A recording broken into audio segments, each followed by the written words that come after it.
Welcome, folks, and welcome to my preview of the biggest games across Europe this weekend. And of course, I have 4 games. This weekend is loaded.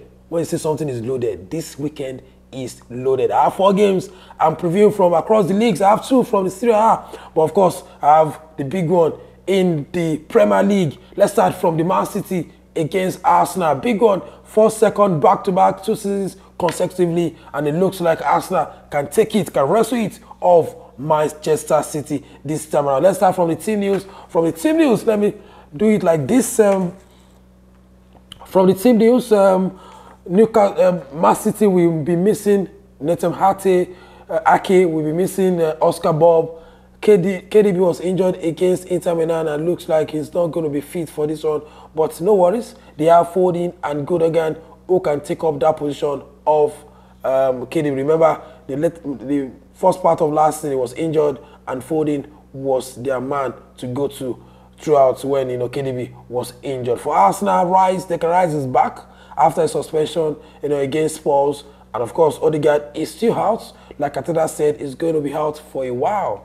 So Arsenal fans have to adapt on the new way of play. Remember, they played against Spurs, the North London derby, and they played against Atlanta in the Champions League. They are not really bad, but of course the creativity was lacking in those games. Scored 1 goal in 2 matches, and it looks like they will be missing Odegaard, and Ateta have said it's going to be out for a while. So Arsenal fans have to adapt with this new way of playing. That is lack of goals. Against Atlanta, Saka had just 1 shot on target through the free kick, and Martinelli has 0. So it looks like they are struggling to create goals, to create assists, and Odegaard will surely be missed. But of course, without him, they've not lost any game. 1 win, 1 draw, and it looks like that's what they're going to do against Man City. Remember, last season Arsenal took 4 points from Man City, 1 at the Emirates and drew at the Etihad. It wasn't a classic game, but of course, it's a very tactical, disciplined game by Mikel Arteta. Let's talk about the start. City are unbeaten at home against Arsenal in 9 games. Arsenal last win against City was in 2015, and I think I don't think Arteta is going to be going all out again against Pep Guardiola. Maybe he's going to club shop like Musa, just throw a key. So that is that. And according to Opta, very straightforward. After giving Man City 52% to win, and for Arsenal 23.5% to win. So there's no chances for Arsenal to take a win of Man City at the Etihad.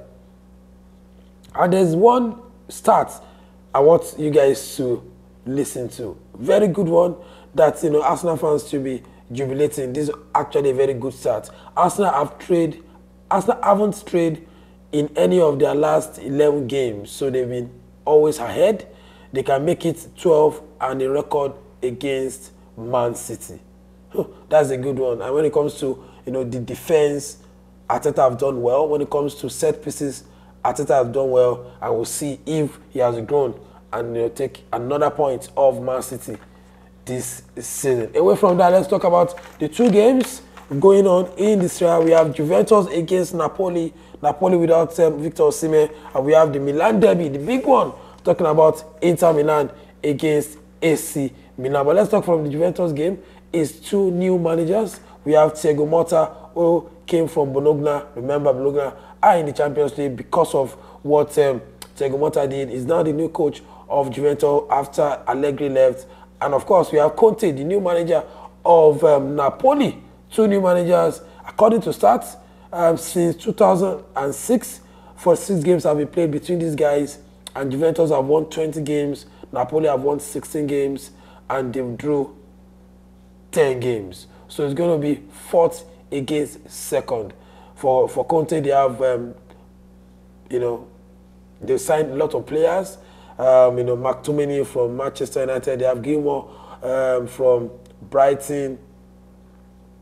They have Lukaku from Chelsea, and it looks like they have gotten the rhythm under Conte.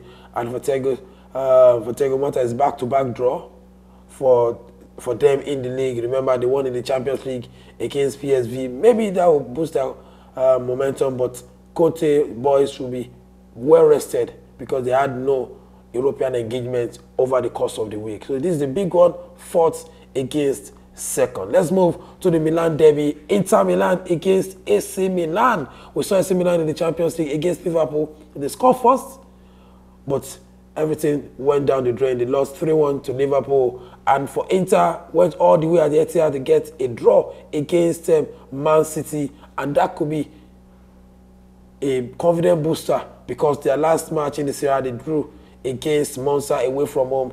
And drawing against one of the biggest side in Europe, talking about Man City, that's a big one. And they played well, the likes of Barella, the likes of Maicon, the likes of Thuram. These guys played well. So let's talk about the stats.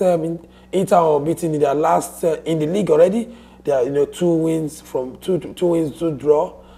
Inter have won the last 6 derbies, the longest winning streak since 115 years. So AC Milan needs to do something. Chukwueze, you guys need to do something. But unfortunately for AC Milan, something is missing. They are missing they will be missing their goalkeeper, the number 1 goalkeeper who was injured, who got injured against Liverpool in the Champions League.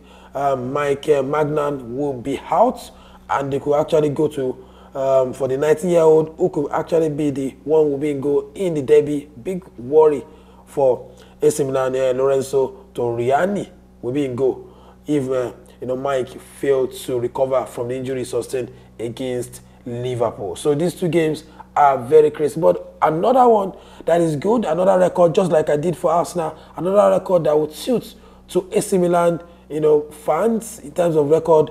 They have a good record. AC Milan are unbeaten in each of their last 7 Milan derbies that were played on match day 5. They've won 5, they've drew 2. So that means maybe it's a good omen playing against Inter Milan in the round 5. So maybe they can win. Let's go to the last one in our bunch. Talking about my big games, my biggest games this weekend. I have, like I said, 4 games. My last, but not the least, is the Fenerbahce versus Galatasaray game in Turkey. First versus second. Remember, Galatasaray have won it. Won the league last season, and Fenerbahce wants to wrestle him off them, and they brought one man, the special one, or we say the former special one, talking about Jose Mourinho.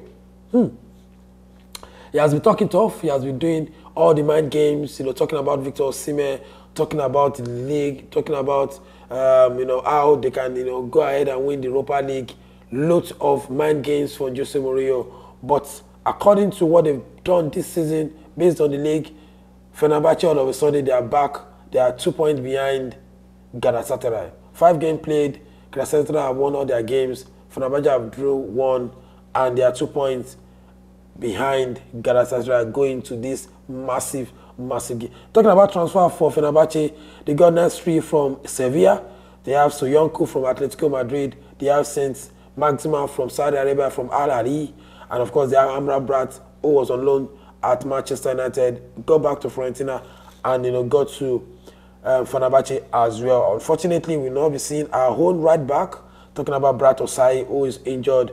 But of course, they have a loaded team, likes of their captain, Zeko. They have Tadic to be doing all the trickery in the middle of the park, and that's a good one for Fenerbahce. For Galatasaray, big one for them. They signed a lot of players as well, and they made sure they had the biggest transfer in the Turkish history. Talking about Victor Osimhen moving from Napoli on loan to Galatasaray. It was the biggest one. Everywhere was jam-packed. Everywhere was agog. All fans went gaga. And he got assist on his debut against Rizanspor for Victor Osimhen. For their signings, they signed Sarah from Brighton. Batshuayi came on loan. And of course, they have a good midfield. They have Torreira. And of course, they have Torreira and Sarah, who they brought from Brighton. Yilmaz, crosses, he will use crosses to kill Osimhen. He could do them back to back.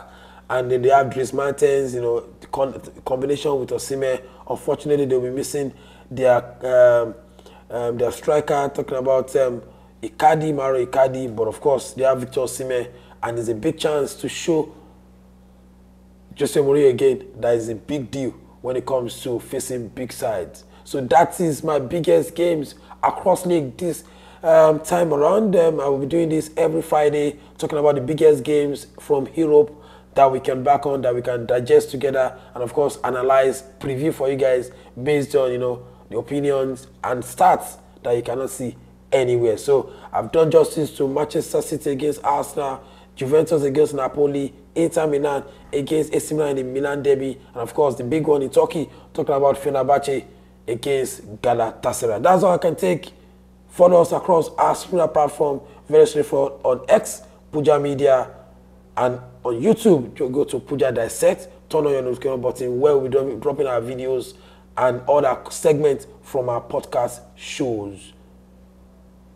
So subscribe, get our videos, turn on the notification button, and get our videos as they drop. Like you guys know, my name is Sulaiman Adebayo. Football fans call me Puja. Like I always say, the higher risks, the higher the expected return. May our tickets be green. Bye for now.